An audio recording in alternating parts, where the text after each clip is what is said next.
ஹalleluya ஹalleluya ஹalleluya. சர்வ வல்லமையுள்ள ஆண்டவரே, மை ஸ்தோத்திரிக்கிறோம். உம்முடைய முகத்தை நோக்கி நாங்கள் பார்க்கிறோம் ஆண்டவரே. கர்த்தாவே உமக்கு ஸ்தோத்திரம். இந்த காலை ஆராதனையிலே ஆண்டவரே, இப்பொழுது நீர் எங்களோடு கூட நீர் பேசும். நம்முடைய வல்லமையான வார்த்தை வெளிப்படட்டும் கர்த்தாவே. ஆண்டவரே, எதிர்பார்ப்போடு கர்த்தருடைய வார்த்தைக்காக வந்திருக்கிற நம்முடைய பிள்ளைகளோடு நீர் பேசும் ஆண்டவரே. உம்முடைய வார்த்தை வெளிப்படட்டும் தகப்பனே. மனிதன் அப்பத்தினால் மாத்திரமல்ல, தேவனுடைய வாயிலிருந்து புறப்படுகிற ஒவ்வொரு வார்த்தையினாலும் பிழைப்பான் என்று எழுதியிருக்கிறதே கர்த்தாவே. ஆண்டவரே, என் வசனத்தை அனுப்பி அவர்களை குணமாக்கி அழிவுக்கு விலக்கி அவர்களை தப்புவிப்பேன் என்று சொல்லி எழுதியிருக்கிறதே கர்த்தாவே. தேவனே, இந்த காலை வேளையிலுடைய வார்த்தை உயிர்ப்பிக்கிற வார்த்தை, சுகமாக்குற வார்த்தை, அற்புதங்களை செய்கிற வார்த்தை, பரிசுத்தப்படுத்துகிற வார்த்தை, நித்தியத்துக்கு நேராய் கொண்டு போகிற வார்த்தை, நீர் எங்களோடு கூட நீர் பேசும் அப்பா. நீர் பேசும், நாங்கள் கேட்கிறோம். கேட்டு அதன்படி நடக்க நீர் எங்களுக்கு கிருபை பாராட்டும்படியாக செபிக்கிற தகப்பனே. உடைய வார்த்தை கேட்கக்கூடாதபடி எங்கள் சரீரத்தில் இருக்கிற எல்லா பலகீனங்கள், எல்லா சுகவீனங்கள் நசரேயனாகிய இயேசுவின் நாமத்தில் நிர்மூலமாகும்படியாக செபிக்கிறோம். நீர் பேசும், நாங்கள் கேட்கிறோம் ஆண்டவரே. உடைய வார்த்தைக்கு விரோதமாய் கிரியை செய்கிற எல்லா அந்தகார கிரியைகள் இயேசுவின் நாமத்தில் நிர்மூலமாகும்படியாச்சு தாழ்த்துற அர்ப்பணி இயேசுவின் மூலம் ஜெபிக்கிறோம் நல்ல பிதாவே, ஆமென் ஆமென். வாசிக்கலாம். சகரியாவின் புஸ்தகம் 4வது அதிகாரம் 6வது வசனத்தில் இருந்து 10வது வசனம் வரைக்கும் வாசிக்க கேட்போம். செருபாபேலுக்கு சொல்லப்படுகிற கர்த்தருடைய வார்த்தை என்னவென்றால், பலத்தினாலும் அல்ல, பராக்கிரமத்தினாலும் அல்ல, என்னுடைய ஆவியினாலே ஆகும் என்று சேனைகளின் கர்த்தர் சொல்லுகிறார். பெரிய பர்வதமே, நீ எம்மாத்திரம்? செருபாபேலுக்கு முன்பாக நீ சமபூமி ஆவாய். தலைக்கல்லை அவன் கொண்டு வருவான், அதற்கு கிருபை உண்டாவதாக, கிருபை உண்டாவதாக என்று ஆர்ப்பரிப்பார்கள் என்றார். பின்னு கர்த்தருடைய வார்த்தை எனக்கு உண்டாகி, அவர் செருபாபேலின் கைகள் இந்த ஆலயத்துக்கு அஸ்திவாரம் போட்டது, அவன் கைகளே இதை முடித்து தீர்க்கும். அதனால் சேனைகளின் கர்த்தர் என்னை உங்களிடத்துக்கு அனுப்பினார் என்று அறிவாய். அற்பமான ஆரம்பத்தின் நாளை யார் அசட்டை பண்ணலாம்? பூமி எங்கும் சுற்றி பார்க்கிறவர்களாகிய கர்த்தருடைய 7 கண்களும் செருபாபேலின் கையில் இருக்கிற தூக்கு நூலை சந்தோஷமாய் பார்க்கிறது என்றார். அன்பான தேவனுடைய பிள்ளைகளே, இந்த தீர்க்க தரிசனம் உரைக்கப்பட்டதற்கு அல்லது உரைக்கப்படுவதற்கு 70 ஆண்டுகளுக்கு முன்னாடி இந்த யூதா ஜனங்கள் எருசலேமில் வாழ்ந்து கொண்டிருந்தார்கள். இந்த யூதா ஜனங்கள் எருசலேமில் வாழ்ந்து கொண்டிருந்த பொழுது பாபிலோனியர்கள் ஆண்டவருடைய ஜனத்துக்கு விரோதமாக யுத்தம் பண்ணி, ஆண்டவருடைய ஜனத்துக்கு விரோதமாக எழும்பி வந்து அந்த யூதாவில் இருக்கிற பட்டணங்களை எல்லாம் இடித்து போட்டார்கள். அந்த எருசலேம் பட்டணத்தினுடைய மதில் சுவர்களை இடித்து போட்டார்கள். அந்த தேவாலயத்தை, எருசலேமில் இருந்த தேவாலயத்தை இடித்து கொளுத்தி தரைமட்டமாக்கி விட்டார்கள். அதோடு நிறுத்தல, அந்த ஜனங்களை பிடித்து கொண்டு பாபிலோனுக்கு சிறை கைதிகளாக கொண்டு போய் விட்டார்கள். 70 ஆண்டுகள் அடிமைத்தன வாழ்க்கை. பாபிலோன்ல கடவுளுடைய ஜனம் 70 வருஷம் அடிமைகளா இருக்கிறாங்க. அப்படிப்பட்ட காலகட்டத்தில் பெர்சிய சாம்ராஜ்யம் பாபிலோனிய சாம்ராஜ்யத்துக்கு விரோதமாக எழும்பி பாபிலோனியர்களை ஜெயித்து பெர்சியர்கள் அதை தங்களுடைய வசமாக்கி கொண்டார்கள். அந்த பெர்சியாவினுடைய ராஜாவாகிய கோரேசனுடைய ஆவியை கர்த்தர் எழுப்பினார். அவன் கடவுளுடைய ஆலயத்தை எருசலேம்ல கட்டணும்னு கர்த்தர் அவனுடைய இருதயத்துல அவனை எழுப்பினதுனால அவன் என்ன பண்ணான்? யூதர்களுடைய தலைவனாக இருந்த செருபாபேலை கூப்பிட்டு, நீ உங்க ஆட்களோட கிட்டத்தட்ட ஒரு 50,000 பேர் திரும்ப எருசலேமுக்கு போய் வானத்தையும் பூமியை உண்டாக்கின கடவுளுக்கு ஆலயத்தை கட்டுங்கள் என்று சொல்லி செருபாபேலையும் அவனோடு கூட இருக்கக்கூடிய ஜனங்களையும் அனுப்பி வைத்தான். இவங்க எருசலேமுக்கு வந்தாங்க. வந்து முதல்ல அந்த எருசலேம் பட்டணத்தினுடைய அலங்கத்தை கட்டினார்கள். அலங்கத்தை கட்டி முடிச்ச உடனே ஆண்டவர் சொன்னாரு, நீங்க ஆலயத்தையும் கட்டுவீங்க. ஆமென். ஆலயத்தை கட்ட ஆரம்பிச்சாங்க, அஸ்திவாரம் போட்டாங்க. நல்லா கவனிங்க. செருபாபேல் அவனுக்கு ஒரு தரிசனத்தை கர்த்தர் கொடுத்தார். என்ன தரிசனம்? அவன் எருசலேமுக்கு வந்து எருசலேமை கட்டணும், எருசலேமில் தேவனுடைய ஆலயத்தை கட்ட வேண்டும் என்கிற ஒரு தரிசனத்தை பெற்றவனாக செருபாபேல் எருசலேமுக்கு வர்றான். எருசலேமுக்கு வந்து அங்கே தேவனுடைய ஆலயம், தரிசனத்தின்படி தேவனுடைய ஆலயத்தை கட்டுறதுக்கு அவன் அஸ்திபாரம் போட்டான் பாருங்க. அஸ்திபாரம் போட்டு கடவுளுடைய வேலையை ஆரம்பிக்கிறாங்க. இப்போ எதிரிகள் வந்து இந்த ஆலயத்தை, தரிசனத்தை தடை பண்றாங்க. எதை தடை பண்றாங்க? கர்த்தருடைய ஆலயம் கட்டக்கூடாதபடிக்கு தடை பண்றாங்க, வேலையை தடை பண்றாங்க. செருபாபேலுடைய தரிசனம் என்ன? தேவனுக்கென்று எதை கட்டணும்? ஆலயத்தை கட்டணும். ஆலயத்தை கட்டி முடிக்கணும். இதுதான் செருபாபேலுடைய தரிசனம். இந்த செருபாபேலுடைய தரிசனத்தை பிசாசு என்ன பண்றான் பாருங்க.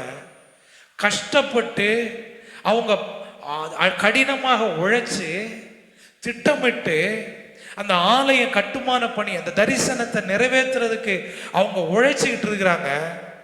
அஸ்திபாரம் போட்ட உடனே பிசாசு வந்து தடை பண்ணிட்டான். இந்த தடை ஆன உடனே இவர்கள், இந்த செருபாபேல் சோர்ந்து போய் உட்கார்ந்தார். செருபாபேல் என்ன பண்ணிட்டாரு? சோர்ந்து போயிட்டார். செருபாபேல் சோர்ந்து போயிட்டார், மனம் உடைந்து போயிட்டார். நம்ம கூட இங்க உட்கார்ந்துருக்கிற இந்த ஆலயத்துக்குள்ள உட்கார்ந்துருக்கிற நம்ம கூட இந்த செருபாபேலை போல நம்ம வாழ்க்கையில கடவுள் கொடுத்த தரிசனத்தை நிறைவேற்றுறதுக்காக ஒரு தரிசனத்தோடு நம்ம செயல்படும் போது நமக்கு விரோதமா பிசாசு அந்த தரிசனத்தை நிறைவேற்ற கூடாதபடிக்கு நம்ம வாழ்க்கையில தடையை கொண்டு வருவான். சில நேரம் இந்த செருபாபேலை போல நம்முடைய தரிசனங்கள், செருபாபேலுடைய தரிசனம் தடைப்பட்டது போல, செருபாபேலுடைய தரிசனம் உயிரற்றது போல மாறினது போல, செருபாபேலுடைய தரிசனம் செத்து போனது போல நம்முடைய வாழ்க்கையில சில நேரங்கள்ல நம்ம வாழ்க்கையில நிறைவேறாத தரிசனங்கள் இருக்கலாம், நிறைவேறாத குறிக்கோள்கள் நம்ம வாழ்க்கையில இருக்கலாம். நம்ம வாழ்க்கையில செய்து முடிக்காத காரியங்கள் ஆரம்பிச்சிருப்போம். ஒரு வீடு கட்டுறதுக்கு ஒரு நல்ல ஒரு தரிசனத்தோடு ஒரு நல்ல ஒரு வீட்டை கட்டி அதுல குடும்பமா குடியிருந்து கடவுளுக்காக வாழணும்னு கஷ்டப்பட்டு வேலையை எப்படியும் ஆரம்பிச்சிருப்போம். ஆனா பிசாசு நமக்கு தடை கொண்டு வந்திருப்பான். நம்ம மனம் உடைஞ்சு போய் நம்முடைய மன விருப்பங்கள் நிறைவேறாம தடைப்பட்டு நம்ம சோர்ந்து உட்கார்ந்துருப்போம். இந்த செருபாபேலை போல சில நேரம் நம்ம பிள்ளைகளுடைய வாழ்க்கையை சரி பண்ணணும்னு நினைச்சு, பிள்ளைகளுடைய வாழ்க்கையை கட்டணும், பிள்ளைகளுக்கு ஒரு திருமண காரியம் செஞ்சு வைக்கணும், ஒரு படிப்பு விஷயங்களை செஞ்சு வைக்கணும், வேலை காரியங்களை ஒழுங்கு பண்ணணும்னு நினைப்போம். சில நேரம் நம்ம இவ்வளோ கஷ்டப்பட்டு சில காரியங்களை செய்வோம். ஆனா ஒரு கட்டத்துல அதெல்லாம் வந்து தடையா வந்து நிற்கும். அதெல்லாம் பார்க்கும்போது இந்த செருபாபேலை போல நாமும் சோர்ந்து மனம் உடைஞ்சு நாம அமைதலாக இருக்கிறவர்களாக இருப்போம். இந்த செருபாபேல் பாருங்க, தன்னுடைய கனவுகள், லட்சியம், நோக்கம், ஆசை, விருப்பம் இதெல்லாம் தடைபட்டு உயிரற்றது போல, ஒரு செத்து போனது போல இந்த ஆலயத்தை கட்டணும்னு ஆரம்பிச்சு கிட்டத்தட்ட 16 வருஷம் அஸ்திபாரம் போட்டு ஆலயம் பாழா கிடக்குது. கண்ணில் பார்க்கிறார் செருபாபேல். ஐயோ, தரிசனத்தோடு வந்து கடவுளுக்கு ஒரு ஆலயத்தை கட்டணும்னு நினைச்சேனே, இவ்வளோ வருஷமா இந்த வேலை தடைப்பட்டு கிடக்குது. பார்க்கும் போதெல்லாம் ஒரு மனசு கஷ்டப்பட்டிருக்கும், வேதனைப்பட்டிருக்கும், மனம் உடைந்து போயிருப்பார். நம்ம கூட அந்த மாதிரி தான். நம்ம வாழ்க்கையில சில நோக்கங்கள், சில தரிசனங்கள் நமக்கு இருக்கும், சில குறிக்கோள்கள், இலக்குகள், ஆசைகள், மன விருப்பங்கள், இதையெல்லாம் மனசுல வச்சு கஷ்டப்பட்டு சில காரியங்களை ஆரம்பிச்சிருப்போம்.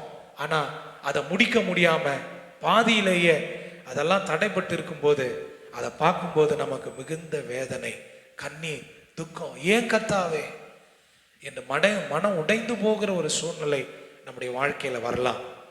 இப்படிப்பட்ட நிலையில இருந்த செருபாபேலை பார்த்து ஆண்டவர் என்ன சொன்னார் தெரியுமா?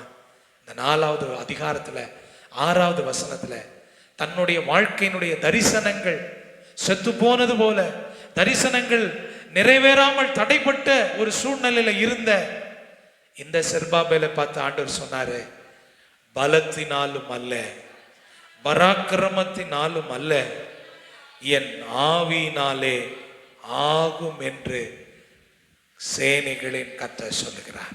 இந்த காலை நேரத்தில் உங்க வாழ்க்கையில ஏதோ ஒன்று, உங்க வாழ்க்கையில ஒரு தரிசனம், ஒரு லக்கு, ஒரு ஆசை, ஒரு விருப்பம், ஒரு குறிக்கோள், உலக பிரகார வாழ்க்கையின் ஆசீர்வாதத்தை சார்ந்ததாக இருக்கலாம், அல்லது ஆவிக்குரிய வாழ்க்கையை சார்ந்ததாக இருக்கலாம்.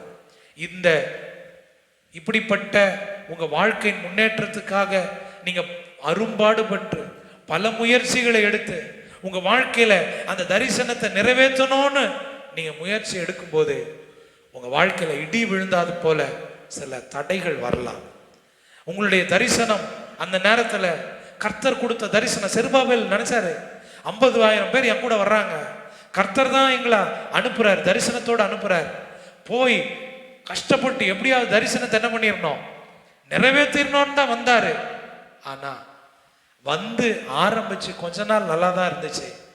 சத்துருக்கள் திடீர்னு எழும்பி அந்த வேலையையே நிறுத்தி போட்டாங்க. நிறுத்தின உடனே இந்த மனுஷன் மனம் உடைஞ்சு சோர்ந்து உக்காந்துட்டார். 16 வருஷம் ஓடி போச்சு. அந்த தரிசனம் செத்த நிலைமையில் இருக்கிறது.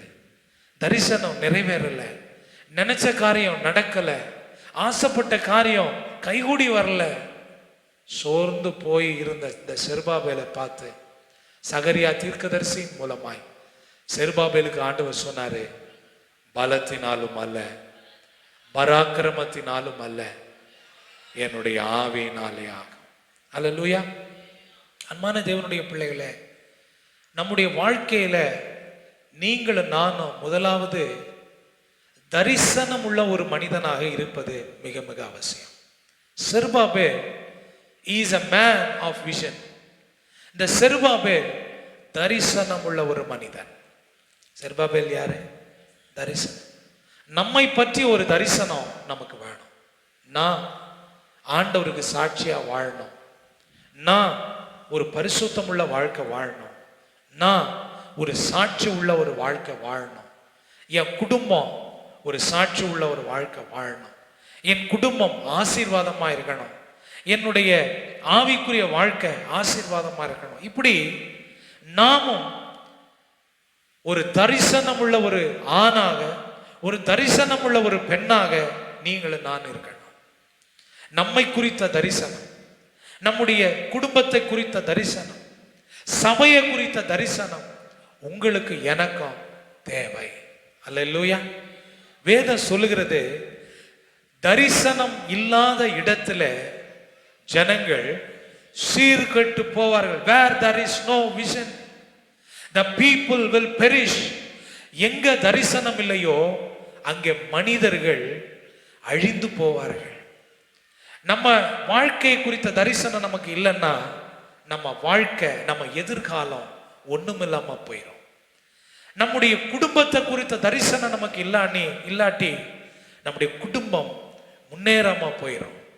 நம்முடைய பிள்ளைகளை குறித்த தரிசனம் பெற்றோருக்கு இல்லாட்டி அந்த பிள்ளைகளுடைய எதிர்காலம் கேள்விக்குறியாகி விடும்.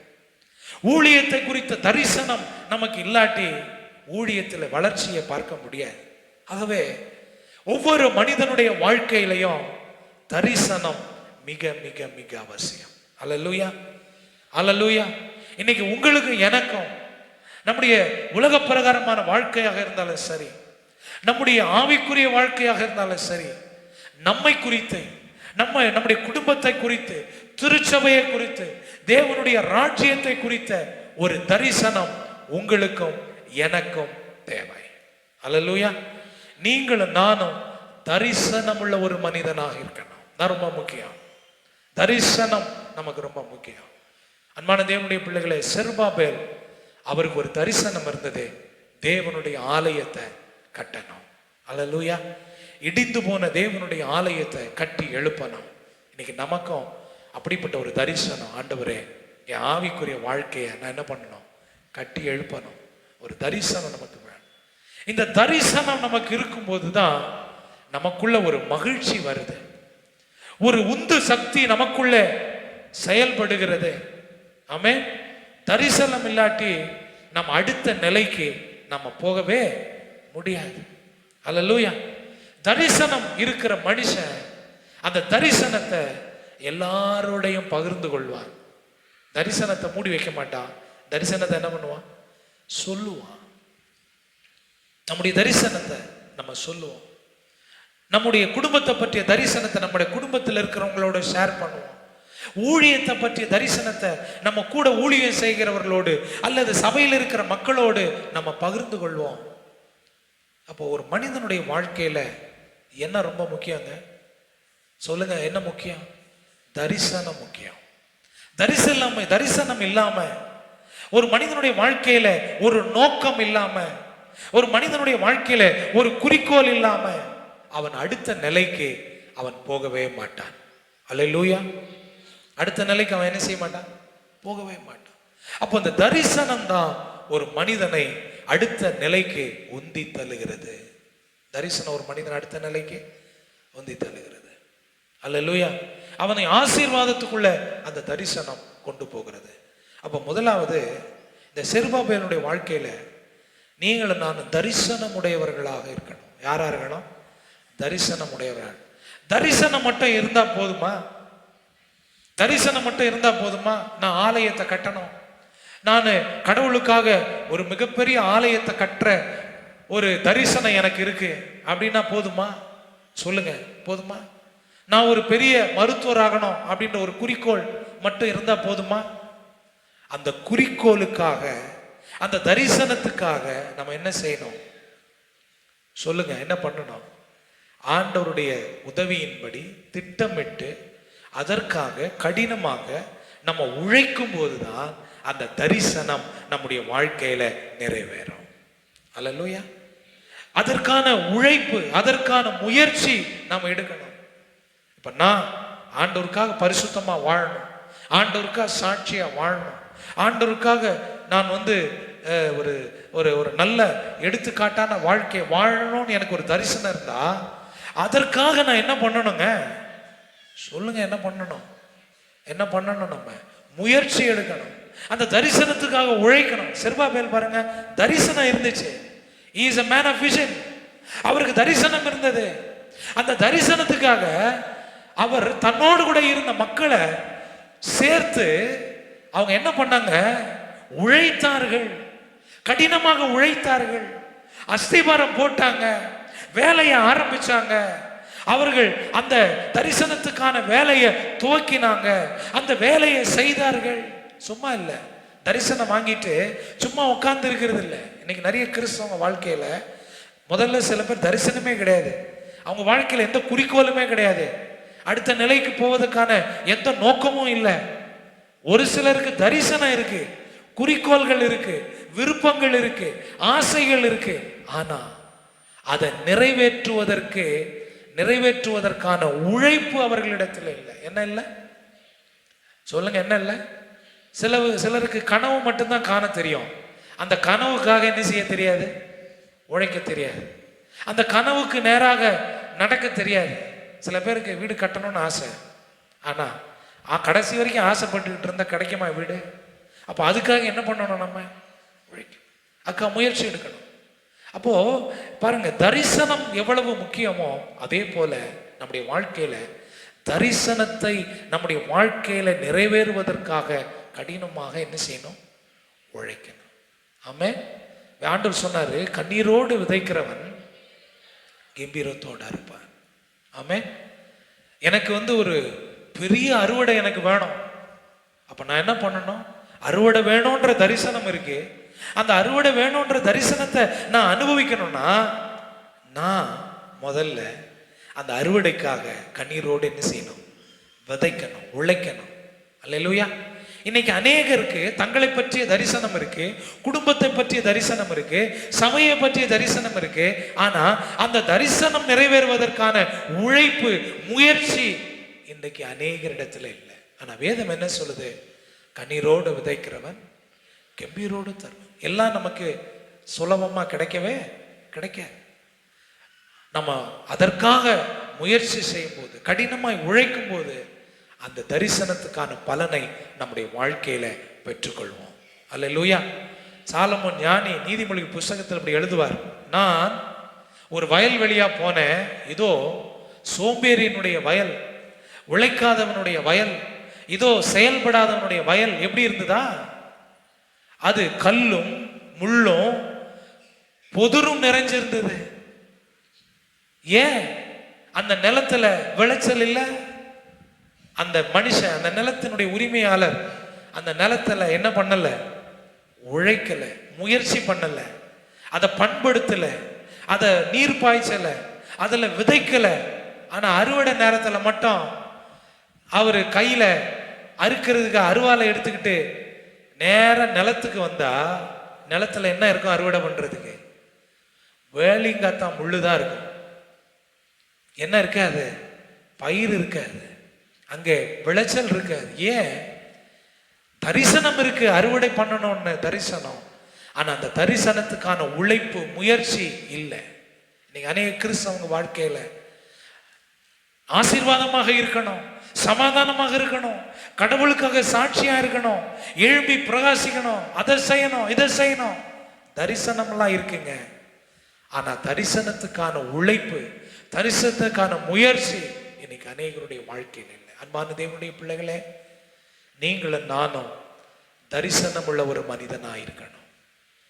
அந்த தரிசனத்துக்காக நம்மை அர்ப்பணித்து கடினமாக முயற்சி செய்கிறவர்களாக நாம் இருக்கணும். நம்ம கடினமாக தரிசனத்துக்காக உழைக்கும் போது சில நேரங்கள்ல செருபாபேலுக்கு தடைகள் வந்தது போல நம்முடைய வாழ்க்கையிலும் தடைகள் வரலாம், கேலி கிண்டல் பேச்சுகள் வரலாம். நமக்கு ஒரு தரிசனம் இருக்கும், அந்த தரிசனத்தை நோக்கி நம்ம கடினமா முயற்சி பண்ணுவோம், உழைப்போம். அப்போ நமக்கு விரோதமா பொறாமையினாலும் எரிச்சலினாலும் நமக்கு விரோதமான ஜனங்கள் நம்மை வார்த்தைகளினால் நம்மை காயப்படுத்த நினைக்கலாம், எமோஷனல் அட்டாக் பண்ண நினைக்கலாம், நம்முடைய உணர்வுகளை அவர்கள் தாக்க நினைக்கலாம். அல்லேலூயா. நம்ம சோர்ந்து போயிடக்கூடாது, நம்ம பயந்துடக்கூடாது, நம்ம தரிசனத்தை விட்டு பின்வாங்கிடக்கூடாது, தரிசனத்தை நிறைவேற்றாதபடிக்கு நம்முடைய வேலைகளை நிறுத்திடக்கூடாது, தரிசனத்தை நோக்கி ஓடணும். அல்லேலூயா. பவுல் சொல்றாரு, அவர் சொல்றாரு, லக்கை நோக்கி நான் ஆசையாய் முன்னானவைகளை மறந்து, என்னங்க பின்னானவைகளை மறந்து முன்னானவைகளை நாடி எனக்கு வைக்கப்பட்டிருக்கிற லக்கை நோக்கி நான் என்ன செய்யறேன்? வாசிங்க பிலிப்பியர் 3ஆம் அதிகாரத்தில் அப்போஸ்தலனாகிய பவுல் சொல்றாரு, 3ல பிலிப்பியர் 3ஆம் அதிகாரத்தில் அவர் சொல்றாரு, நான் அடைந்தாயிற்று அல்லது முற்றிலும் தேறினவன் என்று எண்ணாமல் கிறிஸ்துவினால் நான் எதற்காய் பிடிக்கப்பட்டேனோ அதை நான் பிடித்துக் கொள்ளும்படி தொடர்கிறேன்.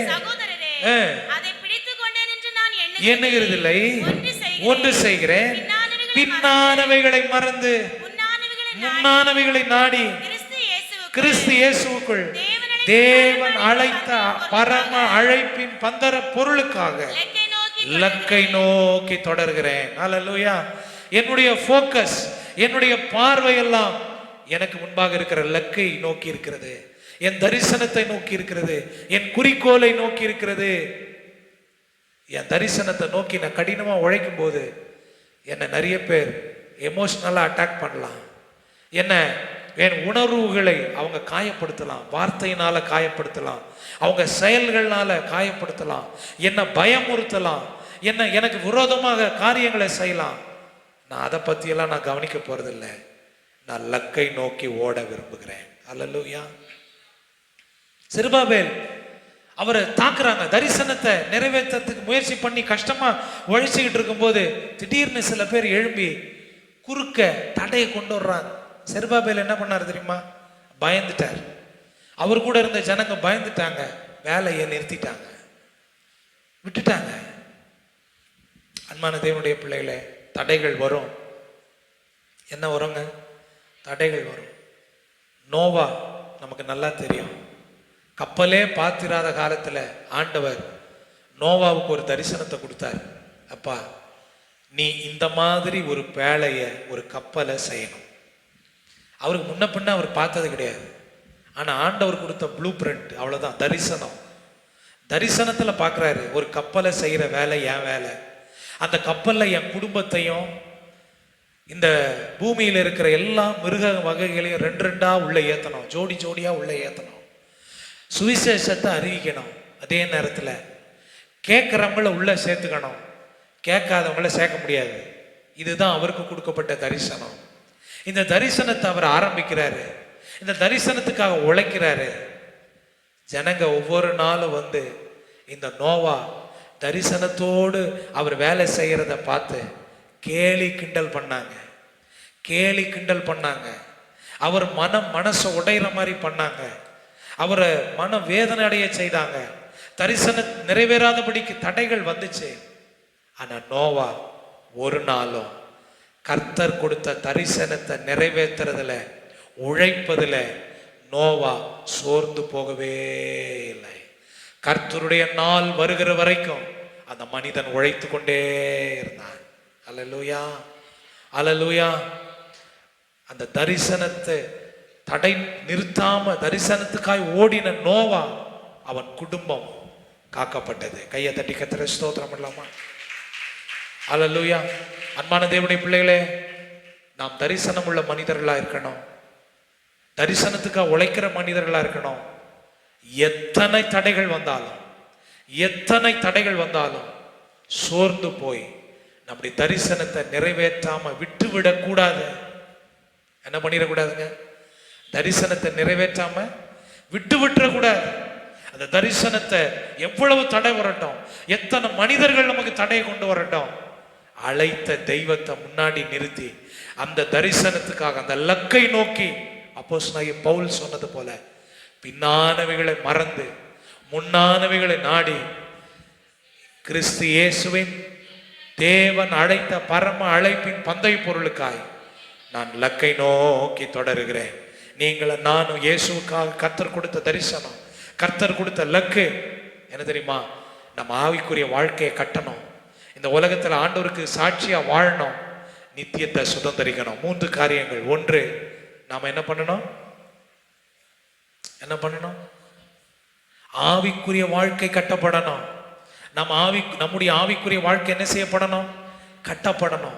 2வது, இந்த உலகத்துல வாழ்ற காலத்துல சாட்சியா வாழணும். ஆண்டவர் சொன்னார், நீங்கள் எனக்கு சாட்சிகளாய் இருப்பீர்கள், சாட்சியா வாழணும். 3வது, ஆண்டவர் சொன்னார், நித்திய ஜீவன் அளிப்பேன் என்பதை உங்களுக்கு நான் பண்ணின வாக்குத்தத்தமா இருக்குது. நித்திய ஜீவனை சுதந்திரிக்கணும். இதுதான் நம்முடைய தரிசனம். இந்த தரிசனத்திற்கு இடையூறாக எத்தனை தடைகள் வந்தாலும் அதையெல்லாம் தாண்டி அந்த லக்கை நோக்கி பவுலை போல தொடர்கிறவர்களா இருக்கணும். ஆமென், அல்லேலூயா. இந்த லக்கு அடையக்கூடாதபடிக்கு, நாம ஆவிக்குரிய வாழ்க்கையில வளரக்கூடாதபடிக்கு பிசாசு தடைகளை கொண்டு வருவான், உலகத்தை காட்டுவான், உலகத்துல இருக்கக்கூடிய மாயையான காரியங்களை காட்டுவான். நம்ம அதை கண்டு ஏமாந்துடக்கூடாது. ஐயோ, இவ்வளவு ஆடம்பரமா இருக்கே, இவ்வளவு பயங்கரமா இருக்கு, எல்லாரும் மகிழ்ச்சியா இருக்கிறாங்களே, நம்ம மட்டும் ஏன் கோயில் ஆராதனைன்னு ஏன் நம்மளை கஷ்டப்படுத்திக்கணும் அப்படின்னு ஒரு வேளை நமக்கு முன்னாடி மாயையான தோற்றத்தை கொண்டு வருவான். ஏமாந்துடக்கூடாது. அல்லேலூயா. இதெல்லாம் மாயை. அங்கே பிரசங்கி சொல்றாரு, சூரியனுக்கு கீழே நான் பார்த்தேன், நான் பார்க்காதது ஒண்ணுமே இல்லை, எல்லாத்தையும் ஆராய்ச்சி பண்ணேன்.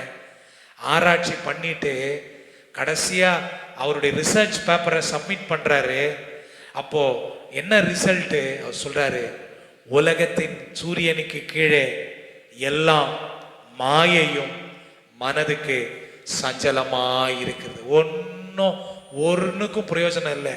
உலகத்தில் நம்ம கண்ணுக்கு முன்னாடி கவர்ச்சியாக, கண்ணுக்கு முன்னாடி நமக்கு முன்பாக பயங்கர பிரம்மாண்டமாக நமக்கு தோற்றமளிக்கிற எல்லா காரியமும் இந்த மனுஷன் ஆராய்ச்சி செஞ்சு சொல்றாரு, எல்லாம் மாயையும் மனதுக்கு சஞ்சலமா இருக்கிறது. அன்பான தேவனுடைய பிள்ளைகளே, இந்த மாயையை கண்டு ஏமாந்துடக்கூடாது. நம்முடைய நோக்கம் ஆவிக்குரிய வாழ்க்கையில வளரணும். அல்லேலூயா. பரிசுத்தவான்கள் ஆகும்படி கர்த்தர் நம்ம என்ன பண்ணியிருக்கிறாரு? அழைத்திருக்கிறார். நீங்களும் நான் ஆவிக்குரிய வாழ்க்கையில அனுதினமும் ஆண்டவரோடு ஏனோக்கை போல, ஏனோக்கு தேவனோடு 300 ஆண்டுகள் நடந்து மரணத்தை காணாமல் அவன் நித்திய வாழ்வை சுதந்தரித்தான். அன்பான தேவனுடைய பிள்ளைகளே, இதற்காகத்தான் கர்த்தர் நம்மை அழைத்திருக்கிறார். நீங்களும் நானும் ஆவிக்குரிய வாழ்க்கையில கடவுளோடு நடக்கணும். சொல்லுங்க, யாரோடு நடக்கணும்? இன்னைக்கு நம்ம பிசாசோடு நடந்துகிட்டு இருக்கிறோம். இன்னைக்கு நம்மளை போல பரிதாபம் உள்ள மனுஷனோடு நடந்துகிட்டு இருக்கிறோம். இன்னைக்கு நாம கற்பனையோடு நடந்துகிட்டு இருக்கிறோம். இன்னைக்கு எதையோட யாரோ ஏதோ நடந்துகிட்டு இருக்கிறாங்க. ஆனா நீங்களும் நானும் இந்த வானத்தை பூமியை உண்டாக்கின கர்த்தர், தம்முடைய குமாரனை அனுப்பி நம்மை ரட்சித்த ஆண்டவர், அவரோடு நடக்கிற ஒரு பாக்கியத்தை நீங்களும் நானும் பெற்றுக்கொள்ளணும். அல்லேலூயா. அப்ப நீங்களும் நானும் என்ன பண்ணணும்? ஆவிக்குரிய வாழ்க்கையில வளரணும், கட்டப்படணும். ரெண்டாவது, நம்முடைய ஜீவன் இருக்கிற வரைக்கும் ஆண்டவருக்கு சாட்சியா இருக்கணும். சொல்லுங்க, எப்படி இருக்கணும்? சொல்லுங்க, எப்படி இருக்கணும்? சாட்சியா இருக்கணும். சாட்சியை ஒரு நாளும் கெடுத்துடக்கூடாது. கர்த்தர் நமக்கு கொடுத்த சாட்சியின் வாழ்க்கைய, சாட்சியின் ஜீவியத்தை என்ன பண்ணிடக்கூடாது? கெடுத்துடக்கூடாது. நம்மால் ஆண்டவருடைய நாமம் தூஷிக்கப்படக்கூடாது. நம்முடைய பேச்சு, நம்முடைய பார்வை, நம்முடைய குணங்கள், நம்முடைய குணலட்சணங்கள், நம்முடைய செயல்பாடுகள், நம்முடைய வாழ்க்கை முறை ஒரு நாளும் ஆண்டவருக்கு கனஈனத்தை கொண்டு வந்துடக்கூடாது. நாம் ஆண்டவருக்கு எப்படி இருக்கணும்? ஏன்னா ஆண்டவர் நம்ம கிட்ட என்ன எதிர்பார்க்கிறாரு? நீங்க உலகம் முழுசும் எனக்கு எப்படி இருப்பீங்க? சாட்சிகளாக. நீங்களும் நானும் இந்த உலகத்துல வாழ்ற காலத்துல பேசினாலும் அதுல ஒரு சாட்சி, பார்த்தாலும் அதுல ஒரு சாட்சி, நடந்தாலும் அதுல ஒரு சாட்சி, வாழ்ந்தாலும் சாட்சி. இயேசுவின் பிள்ளைகள் என்கிற சாட்சி. இவர்கள் நித்தியத்துக்குரியவர்கள், இவர்கள் பரலோக ராஜ்யத்துக்குரியவர்கள் என்கிற சாட்சி. சாட்சியா வாழணும் என்பது நம்முடைய தரிசனம்.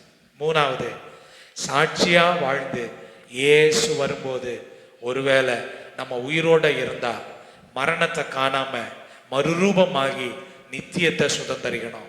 ஒருவேளை இயேசு வரும்போது நம்ம அதுக்கு முன்னாடியே இறந்து போனா முதலாவது கல்லறை திறந்து உயிரோட எழுந்து நித்திய ஜீவனை சுதந்தரிக்கணும். இந்த 3 தரிசனத்தோட கர்த்தர் நம்மை வச்சிருக்கிறார். இந்த தரிசனத்தை நம்ம வாழ்க்கையில நிறைவேற்றக்கூடாதபடிக்கு, செருபாபேல் உடைய தரிசனம் நிறைவேற்றக்கூடாதபடி அவனை அநேக தடைகள் வாழ்க்கையில வந்தது. நம்முடைய வாழ்க்கையில கூட ஆவிக்குரிய வாழ்க்கையில வளரக்கூடாதபடிக்கு, ஆண்டவருக்காக சாட்சியா நிற்கக்கூடாதபடிக்கு, நித்தியத்தை சுதந்திரிக்க கூடாதபடி தடைகள் வரலாம். அல்லேலூயா. அந்த தடைகள் எல்லாம் தூர எரிந்து விட்டு, ஏன்னா வசனம் சொல்லுது, நம்முடைய ஆண்டவர் தடைகளை உடைக்கிறவர். அல்லேலூயா. தடைகளை உடைக்கிறவர் முன் செல்கிறார். அப்போ நமக்கு விரோதமாய் வருகிற தடைகளை உடைத்து நம்ம தரிசனத்தை நோக்கி கடினமாய் உழைத்து முன்னேறுகிறவர்களாக நீங்களும் நானும் இருக்கணும். ஆமென். அல்லேலூயா. ஆனா செருபாபேலுக்கு பாருங்க, தடைகள் வந்த உடனே அவர் என்ன பண்ணிட்டாரு? அமைதியா இருந்துட்டாரு. அவருடைய தரிசனம் தடைபட்டு போச்சு. தடைபட்டு போன உடனே எவ்வளவு முயற்சி பண்றாங்க, ஆனா தரிசனத்தை அவங்களால என்ன செய்ய முடியல? நிறைவேற்ற முடியல. சில நேரம் அப்படிதான் நம்ம வாழ்க்கையில ஜெபிப்போம், உபவாசிப்போம், எவ்வளவோ முயற்சி பண்ணுவோம், ஆனாலும் நம்ம வாழ்க்கையில சில காரியங்கள் நமக்கு தடைபட்டு கொண்டே இருக்கும். சில நேரம் நம்முடைய வாழ்க்கையில தடைகள் வந்து கொண்டே இருக்கும். அன்பான தேவனுடைய பிள்ளைகளே, இந்த தடைகள் மாறணும்னா தடைகளை உடைக்கிற ஆண்டவர் நம்ம கூட இருக்கணும். அல்லேலூயா. அல்லேலூயா. தடைகளை உடைக்கிற ஆண்டவர் நம்ம கூட இருந்துட்டார்னா எவ்வளவு தடைகள் வந்தாலும், நம்முடைய தரிசனத்துக்கு குறுக்கே எந்த மனிதர்கள் வந்தாலும், நம்முடைய தரிசனத்துக்கு தடை பண்ணும்படியாக பிசாசு எழும்பினாலும், அந்த தடைகளை உடைக்கிறவர் நம்முடைய ஆண்டவர். அல்லேலூயா. தடைகளை உடைக்கிறவர் நம் முன் செல்லுகிறார். இஸ்ரவேல் ஜனங்களுக்கு குறுக்கே செங்கடல் தடையாக வந்தாலும் அந்த செங்கடலை பிளந்தவர் நம்மோடு கூட இருந்தார். தடைகளை உடைத்து நம்முடைய தரிசனத்தை நாம் நிறைவேற்றுகிறவர்களாக நாம் இருக்க முடியும். அல்லேலூயா. அல்லேலூயா. ஒருவேளை நம்முடைய தரிசனங்கள் தடையினால உயிரற்றது போல செத்தது போல இருக்கலாம். ஆனா தடைகளை உடைக்கிற நம்ம ஆண்டவர் நம்ம கூட இருக்கிறாரான்னு எப்பவும் கவனமா இருக்கணும். நம்ம கூட யார் இருக்கணும் சொல்லுங்க, யார் இருக்கணும்? தடைகளை உடைக்கிற ஆண்டவர் நம்ம கூட இருக்கணும். நாம அந்த ஆண்டவரோடு இருக்கணும். அவர் நம்ம கூட இருக்கணும், நம்ம அவர் கூட இருக்கணும். நாம அவரோட இருந்தா, அவர் நம்ம கூட இருந்தா, எவ்வளவு தடைகள் வந்தாலும் அந்த தடைகளை நமக்காக உடைக்க அவர் வல்லவராயிருக்கிறார்.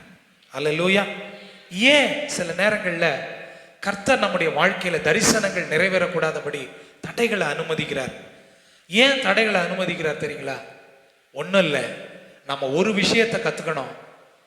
பைபிள் சொல்லுது, செருபாபேலுக்கு ஆண்டவர் சொன்னாரு, பலத்தினால் அல்ல. அல்லேலூயா. எதனால் அல்ல? ஏன் நம்ம வாழ்க்கையில சில நேரங்கள்ல நம்முடைய தரிசனங்கள்லாம் நிறைவேறாதது மாதிரி அப்படியே தடையா, எதுவுமே செய்ய முடியல, எல்லாம் தடையா நிக்குது, பாதியிலே நிக்குது. சில நேரம் தரிசனத்தோடு ஆரம்பிக்கிற நம்ம ஒரு விஷயத்த தரிசனத்தை ஆண்டவர் கொடுத்துருப்பாரு. ஆண்டவரை நம்பி ஒரு விஷயத்தை ஆரம்பிச்சிருப்போம். போற போக்குல ஆண்டவர் மேல இருந்த நம்பிக்கை இப்ப எங்க வந்துட்டு இருக்கோம்? நம்ம நம்பிக்கை சில நேரம் நம்ம திறமையின் மேல வந்துட்டு இருக்கோம். முன்ன ஆரம்பிக்கும் போது யாரை நம்பி ஆரம்பிச்சிருப்போம்? ஆண்டவரை நம்பி ஆரம்பிச்சிருப்போம். வேலை கொஞ்சம் நல்ல ஜோரா நடந்து வர்ற நேரம் ஆரம்பிக்கும் போது கடவுள் மேல வச்சிருந்த நம்பிக்கை விட்டுருவோம். இப்ப வேலை நடக்குது இல்ல, வேலையை நடத்துறோம்ல, இப்ப நம்பிக்கை யார் மேல வந்துடும்? எவ்வளவு பெரிய வேலையை நான் செஞ்சுக்கிட்டு இருக்கிறேன், நான் ஒரு சாதாரண ஆளா, என்ன மாதிரி ஆள் வேற ஒருத்தரும் இல்லை அப்படின்னு ஆண்டவர் மேல இருந்த நம்பிக்கை இப்ப யார் மேல வந்துருது? நம்ம மேல வந்துருது. நம்ம பலத்து மேல வந்துருது, பணத்து மேல வந்துருது, இராணுவத்தின் மேல வந்துருது, நமக்கு இருக்கிற ஆட்கள் மேல நம்ம நம்பிக்கை வந்துருது. சில நேரம் ஆண்டவர் என்ன பண்ணுவார் தெரியுமா? இப்படி நம்ம நம்பிக்கை ஆண்டவரை விட்டு வேற யாராவது வேற எது மேலேயாவது நம்ம நம்பிக்கை ஷிஃப்ட் ஆகும்போது ஆண்டவர் நம்ம வாழ்க்கையில ஒரு சின்ன காரியத்தை அனுமதிப்பார். அது எது வேணாலும் இருக்கலாம், என்ன தடையா இருக்கலாம், என்ன பிரச்சனையா இருக்கலாம். எதுக்கு தெரியுமா? நம்ம யாரையோ நம்பி, கடவுளை நம்ப வேண்டிய நம்ம யாரையோ நம்பிக்கிட்டு இருப்போம். இப்ப நம்பிக்கையை அவர் பக்கம் திருப்பணும்ல. அவர் இல்லாம ஒரு காரியத்தை நிறைவேற்ற முடியாதுல்ல. அப்போ கர்த்தர் சில விஷயங்களை, சில தடைகளை, சில நபர்களை நமக்கு விரோதமா எழுப்புவார். அப்போ நம்ம நம்பிக்கை இதுவரைக்கும் நம்ம பலத்துல, நம்முடைய திறமையில, அறிவுல, சாமர்த்தியத்தின் மேல நம்பிக்கை வச்சிருப்போம். இப்ப அந்த நம்பிக்கை திரும்ப உயிர் கொடுப்பதற்கு, நம்முடைய தரிசனத்தை உயிர் பெற செய்வதற்கு, நம்முடைய நம்பிக்கையை அவர் மேல திருப்புவதற்கு சில நேரம் கர்த்தர் இதெல்லாம் அனுமதிப்பார். அப்போதான் நமக்கு புரியும், பலத்தினால அல்ல. ஆலயம் கட்டுறது, என்னுடைய குறிக்கோளை நிறைவேற்றுறது, என் தரிசனத்தை நிறைவேற்றுறது, என் கர்த்தர் எனக்கு கொடுத்த அந்த லக்குகளை அடைவது என் பலத்தினால் அல்ல. செருபாபேலுக்கு அதான் சொன்னார். செருபாபேல் 50,000 பேரோட ஒரு பெரிய ஆலயத்தை இறங்கி கட்டினமா உழைச்சி கட்டுறான்.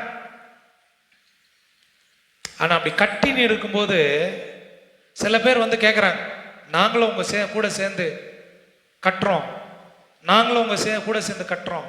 அப்ப செருபாபேல் என்ன சொன்னாரு? நீங்களாம் கட்டக்கூடாது, நாங்க தான் கட்டுவோம். என்ன சொன்னாரு? ஆண்டவர் கட்டுவார்னு சொன்னாரா? ஆண்டவர் கட்டுவார்னு சொன்னாரா? என்ன சொன்னாரு? நாங்க கட்டுவோம் அப்படின்னாரு. நாங்க தான் கட்டுவோம்னாரு.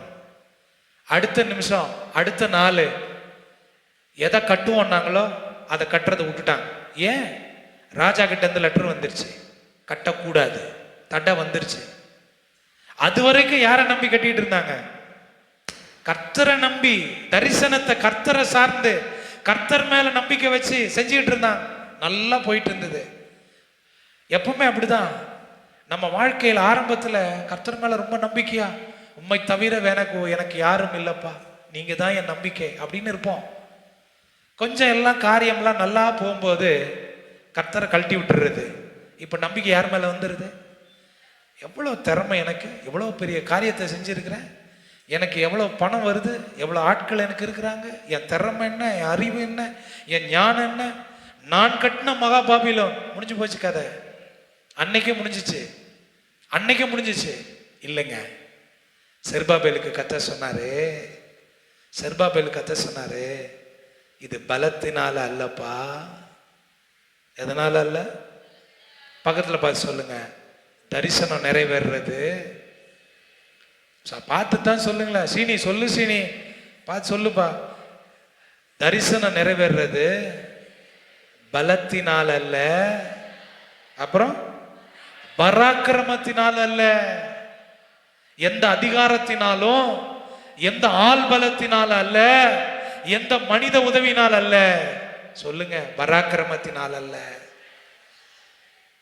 கர்த்தருடைய ஆவியினாலே ஆகும். கையை தட்டி கர்த்தரை ஸ்தோத்திரம் பண்ணலாமா? கர்த்தருடைய ஆவியினாலே ஆகும். ஆமா, எத்தனை பேர் விசுவாசிக்கிறீங்க? எத்தனை பேர் கர்த்தரை விசுவாசிக்கிறீங்க? நீங்கள் நானும் தரிசனம் உள்ள மனிதர்களா இருக்கணும். தரிசனத்திற்காக உழைக்கிறவங்களா இருக்கணும். தரிசனத்துக்கு குறுக்கே தடைகள் வரலாம், ஆனா நம்ம நம்பிக்கை தரிசனத்தை கொடுத்த ஆண்டவர் மேல இருக்கணும். நம்ம மேலேயோ மனிதர்கள் மேலேயோ பணத்து மேலேயோ திறமையின் மேலேயோ ஒரு நாள் வந்துடக்கூடாது. ஆண்டவர் செருபாபேலை பார்த்து சொன்னாரு, நாங்கள் கட்டுவோம் ஆலயம்னாரு. முடிஞ்சிச்சு கதை. 16 வருஷமா கட்டல. பார்த்து பார்த்து வேதனைப்படுறாரு. ஐயோ, ஆலயம் எப்படி கிடக்குது, கட்ட முடியாம இருக்கு, தரிசனம் செத்து போச்சு, தரிசனம் நிறைவேறலையே. அப்பதான் சகோதரியா தீர்க்கதரிசியை கொண்டு சொல்றாரு, பலத்தினாலும் அல்ல பராக்கிரமத்தினாலும் அல்ல, என் ஆவியினாலே ஆகும். அல்லேலூயா. நம்முடைய வாழ்க்கையில தடைப்பட்ட தரிசனங்கள் நிறைவேறணுமா? கர்த்தர் நமக்கு கொடுத்த வாக்குத்தத்தங்கள் நிறைவேறணுமா? நம்முடைய நம்பிக்கை நம்முடைய ஆண்டவர் மேல இருக்கணும். உங்க வாழ்க்கையில வியாதியா? சில நேரம் நம்ம வாழ்க்கையில வியாதி, பலகீனம், ஹாஸ்பிட்டலைசேஷன், மருத்துவமனைக்கு அங்கெங்கோ அலைய விடுவார். சில நேரம் கஷ்டமா இருக்கும். நல்லதானே ஆண்டவரே போயிட்டு இருந்தது. இதெல்லாம் நல்லதுக்கு தான். ஏன்னா நம்ம சில நேரம் நம்ம ஆரோக்கியத்தை நம்ம நல்லா சாப்பிட்றோம், நல்லா உடற்பயிற்சி பண்றோம். நம்ம யார் யார் சொல்றதெல்லாம் நாங்கள் கரெக்டாக காலையில் வாக்கிங் போகிறோம் பிரதர், டயட் இருக்கிறோம் பிரதர், உடற்பயிற்சி பண்ணுறோம் பிரதர், ஆரோக்கியமாக இருக்கிறோம் பிரதர். ஒரு மண்ணும் கிடையாது. அதெல்லாம் பண்ணணும். ஆனால் என்ன சொல்லணும் தெரியுமா? நிர்மூலமாகாமல் இருப்பது கர்த்தருடைய கிருபையே. கர்த்தர் அப்பதான் ஒரு சின்ன பலகீனத்தை அனுப்புவார். அப்போதான் நமக்கு தெரியும், நம்ம பண்ணதெல்லாம் ஒன்றும் பிரயோஜனம் இல்லைப்பா. ஆண்டவரே, உம்மை தவிர என்னை சுகமாக்குறது யாருமே இல்லப்பா, எல்லாம் உங்க கிருபை, உங்க தழும்புகளால் சுகமாகிறோம். எத்தனை பேர் நீங்க சொல்ல முடியும்? உங்களுடைய தழும்புகளால் சுகமாகிறோம். எங்களுடைய முயற்சி ஒன்றும் இல்லப்பா, எல்லாம் உங்க கிருபை, எல்லாம் உங்க கிருபை. சொல்லுங்க, எல்லாம் உங்க கிருபை. அன்பான தேவனுடைய பிள்ளைகளே, பலத்தினாலும் அல்ல பராக்கிரமத்தினாலும் அல்ல, என் ஆவியினாலே ஆகும். ஆவியானவரை நீங்களும் நானும் பெற்றுக்கொள்ளணும். நீங்க ஆகாய் புஸ்தகத்துல நீங்க படிக்கும்போது ஆண்டவர் சொல்லுவார், செருபாபேலுக்கு சொல்லுவாரு. அப்ப அவர் சொன்னது அவருக்கு புரிஞ்சிருக்காது. செருபாபேலுக்கு புரிஞ்சுதா என்னன்னு தெரியல. ஆனா ஆண்டவர் சொன்னார். என்ன சொன்னாரு? ஆகாய் 2ஆம் அதிகாரம் 5ஆம் வசனத்துல, புறப்படுகிற போது நான் உங்களோடு உடன்படிக்கை பண்ணின வார்த்தையின்படியே என் ஆவியானவரும் உங்கள் நடுவில் நிலை கொண்டிருப்பார். போதும். அப்ப புரியல, என்ன ஆவியானவர் கூட இருப்பாரு, ஆவியானவர் இருப்பாரு. இவங்களுக்கு ஆவியானவருடைய முக்கியத்துவம் தெரியல. இவங்க நினைச்சாங்க நம்ம கட்டிடலாம் ஆலயத்தை. ஆண்டவர் சொன்ன காரணம் இருக்கும். இப்ப புரியுது. எப்ப புரியுது? கட்ட முடியலையே, தரிசனம் ஸ்டாப் ஆயிடுச்சே, தரிசனம் செத்து போச்சேன்னு நினைக்கும் போதுதான் இப்பதான் புரியுது. ஆண்டவர் சொன்னாரு, பலத்தினாலும் அல்ல பராக்கிரமத்தினாலும் அல்ல, என் ஆவியினாலே ஆகும். அல்லேலூயா. ஆவியானவர் கூட இருந்தார்னா எல்லா தடைகளை மாற்றி அடுத்த நிலைக்கு நம்மை முன்னேற்றி கொண்டு போவார். அதனாலதான் ஆண்டவர் சொன்னாரு, நீங்க எருசலேமை விட்டு போகாம ஆண்டவர் பிதாவினிடத்தில் கேள்விப்பட்ட வாக்குத்தத்தம் நிறைவேற எருசலேமில் போய் என்ன செய்யுங்க? காத்திருங்க. இந்த பரிசுத்த ஆவியானவர் உங்களிடத்தில் வரும்பொழுது நீங்கள் என்ன அடைவீர்கள்? பலன் அடைவீர்கள். பயம் ஓடி போகும். உங்க தரிசனத்தை தடை பண்ணுகிற அந்த தடைகள் மாறி போகும். எனக்காக நீங்கள் முன்னேறுவீர்கள், எனக்காக சாட்சிகளாயிருப்பீர்கள். அன்பான தேவனுடைய பிள்ளைகளே, உங்களுக்கு எனக்கு யார் வேணும்? பரிசுத்த ஆவியானவருடைய அபிஷேகம் வேணும். பரிசுத்தாவியானவர் துணை வேணும், பரிசுத்தாவியானவர்களால் நடத்தப்படணும். அதுதான் செருபாபேலுக்கு சொன்னார், பலத்தினால் அல்ல, பராக்கிரமத்தினால் அல்ல, தேவனுடைய ஆவியினால் ஆகும். கிறிஸ்தவர்கள் இதை மறக்கக்கூடாது. கிறிஸ்தவர்கள் ஒரு நாளும் இதை மறந்துடக்கூடாது. பலத்தினால கிடையாதுமா, பராக்கிரமத்தினால கிடையாதுமா, தேவனுடைய ஆவியினாலே எல்லாம் ஆகும். விசுவாசிக்கிறவங்க ஒரு அல்லேலூயா சொல்லலாமா? அல்லேலூயா. எல்லாம் தேவனுடைய ஆவியினாலே ஆகும். தேவனுடைய ஆவியானவர் நமக்கு ரொம்ப முக்கியம். அல்லேலூயா. தேவனுடைய ஆவியானவர் நமக்கு ரொம்ப முக்கியம். அவர் நம்மை பலப்படுத்துவார். அவர் நம்ம நடக்க வேண்டிய வழியை நமக்கு காண்பிப்பார். சகல சத்தியங்களுக்குள்ள அவர் நடத்துவார். அவர் நமக்கு போதிப்பார், நம்மை பலப்படுத்துவார், அடுத்த நிலைக்கு நம்மளை உந்தி செல்லுவார், நமக்கு வருங்காரியங்களை காண்பிப்பார், நம்மளை ஆவிக்குள்ளாக்கி தேவ மகிமையை காண்பிப்பார். இதெல்லாம் நடந்திருக்கு பைபிள்ல. பவுல 3ஆம் வானம் வரைக்கும் கொண்டு போனார். யோவானை தேவனுடைய பரம வாசஸ்தலத்தை, பரம பரலோகத்தை தரிசனமாக காண்பித்தார். இந்த ஆவியானவர் எல்லாவற்றையும் நமக்கு செய்ய வல்லவராயிருக்கிறார். அல்லேலூயா. இந்த ஆவியானவரை நீங்களும் நானும் பெற்றுக்கொள்ளணும். இந்த ஆவியானவர் நம்ம கூட இருந்தா, அடுத்த வசனம் சொல்லுது, ஆவியானவர் கூட இருந்தா, கடவுள் நம்ம கூட இருந்தா, அடுத்த வசனம் சொல்லுது, சகரியா 4:7, பெரிய பர்வதமே நீ எம்மாத்திரம் செருபாபேலுக்கு முன்பாக நீ சமபூமியாவாய். கரங்களை தட்டி கர்த்தரை ஸ்தோத்திரம் பண்ணலாமா? இதுவரைக்கும் செருபாபேலுடைய தரிசனம் நிறைவேறாதபடி செருபாபேலுடைய தரிசனத்தை தடை பண்ணி வச்சிருந்தது. ஆனா இப்போ செருபாபேலோட யார் இருக்கிறார்? ஆவியானவர் நிலை கொண்டிருக்கிறார். ஆவியானவர் பலம், ஆவியானவர் செருபாபேலோடு இருக்கிறார். இப்போ பெரிய பர்வதம், பெரிய மலை செருபாபேலுக்கு முன்னாடி தடையா வந்தாலும், சொல்லுங்க, முன்ன சின்ன கல்லு தடுக்கி கீழே விழுந்துடுறோம், அந்த அளவுக்கு பயம். சும்மா ஒருத்தன் பெட்டிஷன் போட்டான், வேலையெல்லாம் நிறுத்திட்டு வீட்டில் போய் கதவு சாத்திட்டாங்க. யாரு? செருபாபேல். பிரதான ஆசாரியன் யோசுவா ஒரு ஆள் போட்ட லெட்டருக்கு பயந்து உள்ள போய் உட்காந்துருக்கான். ஆனா இப்போ ஆவியானவர் கூட வந்த பிறகு ஆண்டவர் சொன்னார், பலத்தினாலும் அல்ல, பராக்கிரமத்தினாலும் அல்ல, என் ஆவியினாலே ஆகும்.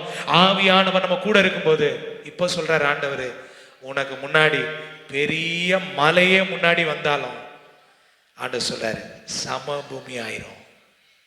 என்னங்க அமைதியா ஆமேன்றீங்க? சத்தமா ஒரு அல்லேலூயா சொல்ல வேண்டாமா?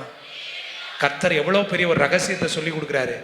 ஆவியானவர் உன்னோடு கூட இருந்தா, அவருடைய வார்த்தை உன்னோடு கூட இருந்தா, நீ தரிசனம் பெற்ற ஒரு மனுஷனா இருந்தா, உனக்கு முன்பாக எவ்வளவோ பெரிய மலையாக இருந்தாலும் அது சமபூமியாக இருந்த இடம் தெரியாம அது போகும். கையை தட்டி கர்த்தரை ஸ்தோத்திரம் பண்ணுவோம். செருபாபேலுக்கு முன்னாடி சமபூமியாவாய், சமபூமியாவாய். அதோட நிக்கல, அந்த வசனம் சொல்லுது என்னவா? இல்ல இப்ப நீங்க எப்படி படிக்கணும்னா, 9ஆம் வசனத்தை படிச்சுட்டு தலைக்கல்லை அவன் கொண்டு வருவான்னு படிக்கணும். படிங்க 9ஆம் வசனம். செருபாபேலின் கைகள் இந்த ஆலயத்துக்கு அஸ்திபாரம் போட்டது. ஆனா இடையில அந்த தரிசனத்துக்கு தடை வந்தது. இப்போ ஆவியானவர் செருபாபேலோடு கூட இருக்கிறார். பலம் அல்ல, பராக்கிரமம் அல்ல, ஆவியானவர் செருபாபேலோடு இருக்கிறார். இப்போ அஸ்திபாரம் போட்ட அவன் கைகளே இந்த ஆலயத்தை கட்டி முடிக்கும். கையை தட்டி கர்த்தரை ஸ்தோத்திரம் பண்ணலாமா? ரிகாபாலா ரமா சந்தரபாதா நம கர்த்தரா. இப்ப படிங்க 7வது வசனத்தை. பெரிய பர்வதமே நீ எம்மாத்திரம் செருபாபேலுக்கு முன்பாக நீ சமபூமி ஆவாய். தலைக்கல்லை இறுதியா அந்த கட்டடத்துல வைக்க வேண்டிய அந்த கடைசி கல்லை அவன் கொண்டு வருவான். அதற்கு ஜனங்கள் எல்லாம் எப்படி ஆர்ப்பரிப்பாங்க? கிருபை உண்டாவதாக, கிருபை உண்டாவதாக என்று ஆர்ப்பரிப்பார்கள். என்ன சொல்லுவாங்க? இது எங்களால கிடையாதுங்க, nor by might nor by power but by spirit. Grace, கிருப, கிருப, கிருப. கையை தட்டுங்க, கையை தட்டுங்க, எல்லாரும் சொல்லுங்க. கிருப, கிருப. பலத்தினால் அல்ல, பராக்கிரமத்தினாலும் அல்ல. இது எல்லாமே தரிசனம் நிறைவேறுவது, தரிசனம் முடிவது, தரிசனம் நிறைவுக்கு வருவது கிருப. சொல்லுங்க எல்லாரும், கிருப, கிருப. ஹல்லேலூயா, ஹல்லேலூயா. உங்க வாழ்க்கையில, உங்களுடைய வாழ்க்கையில தரிசனங்கள் நிறைவேறலையா? உங்க வாழ்க்கையில ஆரம்பித்த வேலைகள் தடையா நிக்குதா? கடவுள் மேல நம்பிக்கை வைக்க வேண்டிய நீங்க பணத்து மேலேயோ, பலத்தின் மேலேயோ, மனிதர்கள் மேலேயோ நம்பிக்கை வச்சிட்டீங்களா? இந்த காலை நேரத்தில் ஆண்டவரை பார்த்து சொல்லுங்க, அப்பா என் பலத்தினால ஒண்ணும் முடியாதுப்பா, என் சாமர்த்தியம் திறமையினால ஒண்ணும் இல்லப்பா, உங்க ஆவியினால முடியும்பா, உங்க கிருபைதான்ப்பா. நான் நிர்மூலமாகாமல் இருப்பது உங்க கிருபை, உங்க கிருபை தான். ரட்சிக்கப்படுறது உங்க கிருபை தான். என்னுடைய முயற்சின்னு சொல்றதுக்கு ஒன்றும் இல்லப்பா, உங்க கிருபை தான். நீங்க சொல்வீர்களானால், இந்த பரிசுத்த ஆவியானவர் உங்களுக்கு துணையாக கொள்வீர்களானால், அவர் உங்க வாழ்க்கையில தடைபட்டு போன எல்லா ஆசீர்வாதங்களை, தடைபட்ட காரியங்கள், வீடு கட்டி தடையா இருக்கா? உங்க பிள்ளைங்க திருமண காரியம் தடையா இருக்கா? படிப்பு காரியம் தடையா இருக்கா? அவங்களுடைய எதிர்கால காரியங்கள் தடையா இருக்கா?